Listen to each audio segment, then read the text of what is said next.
Now in this next part then we have to actually work out the area which is given by this integral. And to do this integral, what we've got to do is use the method of splitting this into partial fractions. So I'm going to go up here and we'll work out what 1 over t plus 1 t plus 2 is when expressed in partial fractions. So we'll start then with 1 over t plus 1 and t plus 2.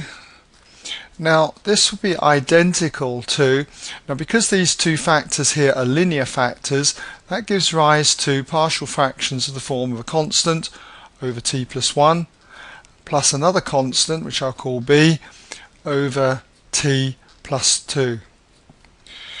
Okay, so we have that. Now what we do is multiply both sides of this identity by the denominator here, t plus 1 times t plus 2.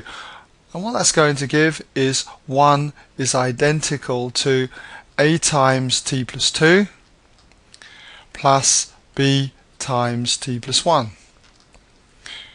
Now to work out the constants a and b, what we can do is take particular values of t which make each of these brackets or factors 0. And we'll start by saying letting t equal, say, minus 2. That will take out this bracket and make it 0. A times 0 is 0. So we'll be left with 1 equals, and in this particular term here, minus 2 plus 1 is minus 1, so it'd have minus b. And that's going to lead to b equaling negative 1.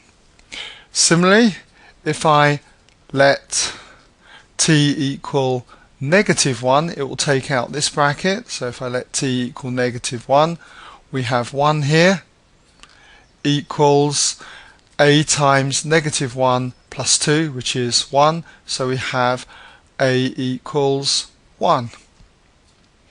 Okay, so we can now see that this reduces to the integral from 0 to 2 of a, which is 1 over t plus 1, so we have 1 over t plus 1,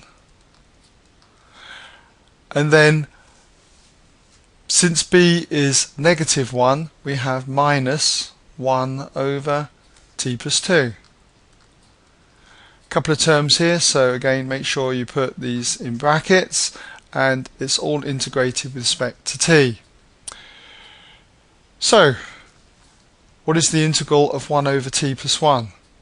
Well, this is a natural log type, because when you differentiate the bottom with respect to t, you get 1, and that's sitting on the top here. So this becomes the natural log then of the mod of t plus 1.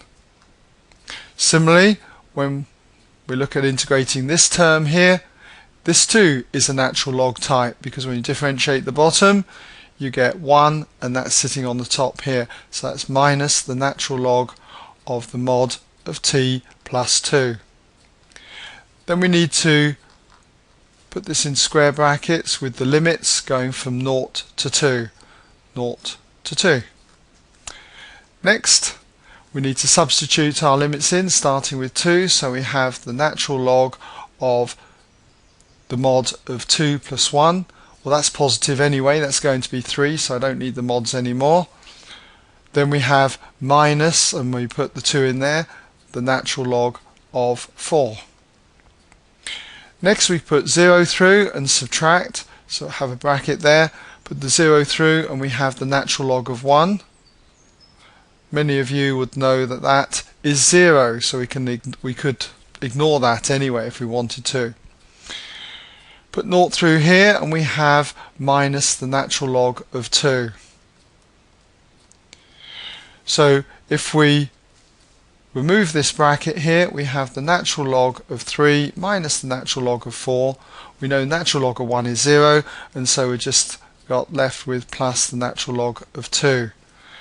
We can simplify this by using the addition rule for logs, Okay, natural log of 3 plus natural log of 2 is exactly the same then as the natural log of 3 times 2.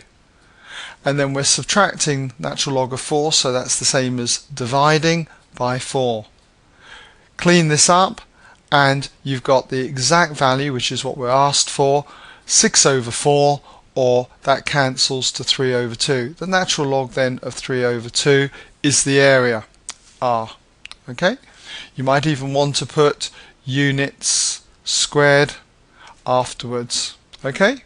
But that now brings us to the end of this particular part of the question.